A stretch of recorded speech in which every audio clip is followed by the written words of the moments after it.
Et c'est bien tout le problème, c'est que la loi telle qu'elle est écrite, le principe de l'ordre juste et nécessaire et la violence légale, la violence d'État, eh bien là, ce qu'on voit en ce moment, c'est qu'on a complètement lâché.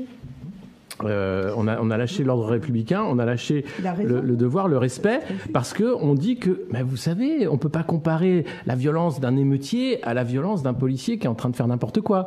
Or, c'est bien là tout le problème. C'est-à-dire qu'une violence est légitime et l'autre pas. Mais d'où une violence est légitime quand on est borgne? Un policier qui est borgne, c'est peut-être pire.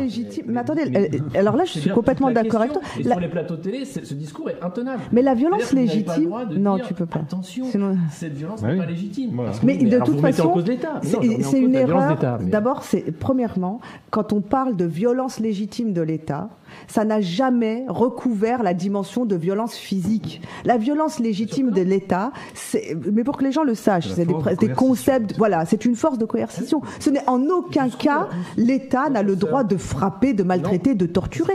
Il n'y a pas de violence. Alors quand j'entends des policiers ou des gens, des imbéciles sur les plateaux télé dire « il y a la violence légitime de l'État ». Non, la violence légitime de l'État, ce n'est pas celle qui lui donne le droit de matraquer, de frapper.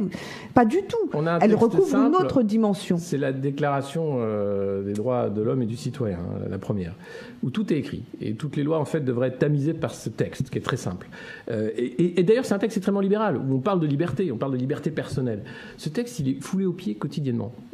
Et personne n'y fait référence. Et pourtant, vous avez des grands républicains, la main sur le cœur, qui se disent justement « nous sommes le dernier rempart contre la République ». Tout est orwellien dans ce qu'on vit, quoi. C'est-à-dire que moi, je suis fou depuis des mois, et nous tous autour de cette table, parce qu'on vit un mensonge. On vit une bêtise incroyable où les gens travestissent la réalité et mentent.